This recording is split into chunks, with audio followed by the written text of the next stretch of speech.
జనసేన అధినేత సైలెంట్ పై ఏపీలో ఇప్పుడు టాక్ నడుస్తోంది. ఎన్నికలు ముగిసినప్పటి నుండి ఆయన వాయిస్ వినిపించడం లేదు.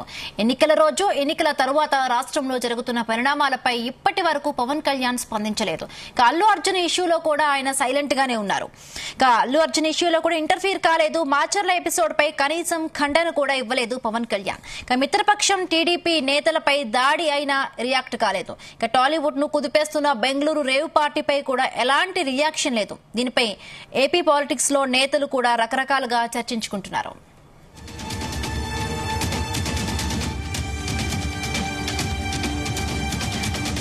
దీనికి సంబంధించి మరిన్ని పూర్తి అప్డేట్స్ మా ప్రతినిధి వరప్రసాద్ అందిస్తారు. వరప్రసాద్, బిందు, ఎన్నికల తర్వాత అంటే పోలింగ్ తర్వాత పవన్ కళ్యాణ్ తనదైన స్టైల్లో ఒక కొత్త పందాల్లో వెళ్తున్నారా అన్నట్టుగా ఒక సంకేతాలు అయితే వస్తున్నాయి.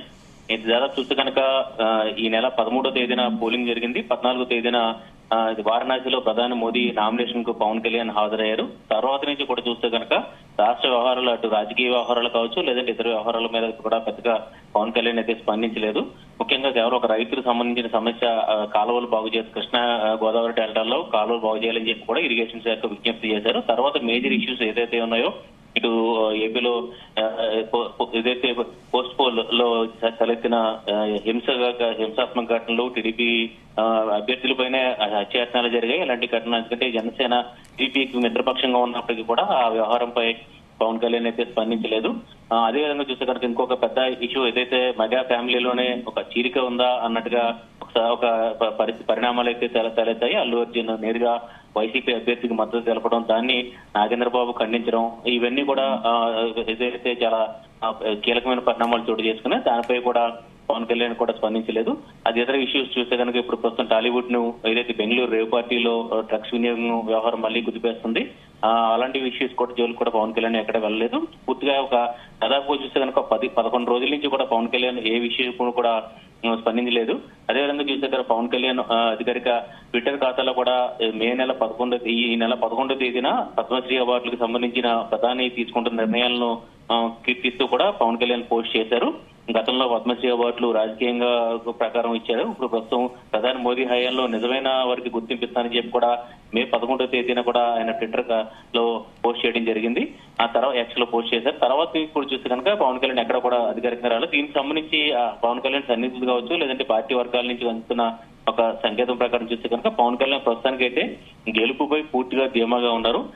ఏదైతే జనసేన పోటీ చేసిన 21 స్థానాలు కూడా గెలవబోతున్నారని చెప్పి కూడా పార్టీ వర్గాల్లో ధీమా వ్యక్తం అవుతుంది. అదేవిధంగా 2 ఎంపీ స్థానాలు, దాంతో పాటు ఏపీలో కూటమి అధికారంలోకి రాబోతుందని చెప్పి ఒక సంకేతాలు వస్తున్నాయి. ఈ నేపథ్యంలో దానికి పూర్తి కారణం ఏదైతే పవన్ కళ్యాణ్ కావడంతో అధికారంలోకి రాబోతుంది. అంటే ఏదైతే తాను ఆశించిన పవన్ కళ్యాణ్ ఏదైతే ఆశించారో ఏపీలో వైసీపీ ప్రభుత్వాన్ని ఏదైతే అధికారంలో రాకుండా చేయాలని ఏదైతే పవన్ కళ్యాణ్ లక్ష్యంగా పెట్టినారో ఆ లక్ష్యం నెరవేరుతున్న సంకేతాలు వస్తున్నాయి. కాబట్టి పూర్తిగా అంటే పూర్తి స్థాయిలో స్పందించే అవకాశం అయితే ఉంది.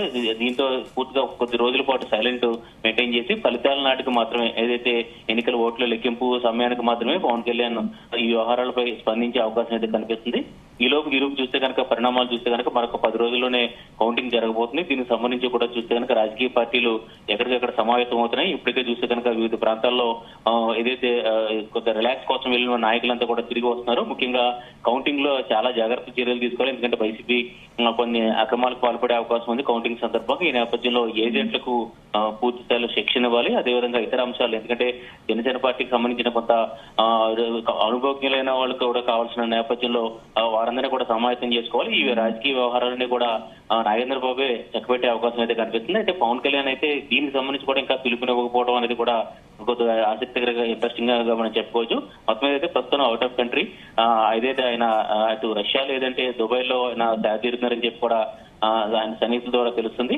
అయితే పూర్తిగా ఈ ఎంత మొత్తం రాష్ట్ర రాజకీయాలకు కానీ లేదంటే ఇతర వ్యవహారాలకు కానీ కూడా పూర్తిగా ఉండడానికి కారణం అయితే ఏదైతే ఏపీలో అధికారంలోకి రాబోతున్నారు, కూటమి అధికారంలోకి రాబోతుంది. కాబట్టి పవన్ కళ్యాణ్ అనుకున్న లక్ష్యం, రాజకీయ లక్ష్యం అయితే నెరవేరబోతుంది. కాబట్టి ఆ సమయానికి అంటే ఒక పెద్ద స్థాయిలో పవన్ కళ్యాణ్ వెళ్ళబోతున్నారని చెప్పి కూడా అంచనాలు ఉన్నాయి.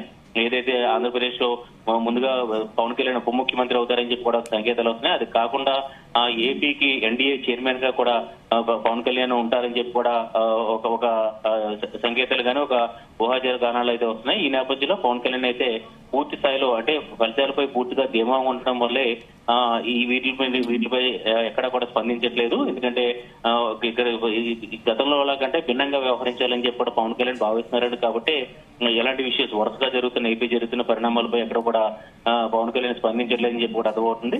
మొత్తం మీద అయితే ఈ మౌనాన్ని ఇంకో రకంగా ఎలా దీన్ని రకరకాలుగా అన్వయించుకునే అవకాశం అయితే ఉంది. మొత్తానికైతే ఇప్పుడు ప్రతినిత్యం కూడా ప్రజా సమస్యలతో పాటు పార్టీ వ్యవహారాలపై కూడా స్పందించే పవన్ కళ్యాణ్ గత దాదాపు ఎన్నికల పోలింగ్ ముగిసిన దాని నుంచి కూడా సైలెంట్ గా ఉండడం అనేది ఆసక్తికరమైన పరిణామంగా మారిందని చెప్పుకోవచ్చు. Bindu right, thank you Varaprasad, thanks for the updates.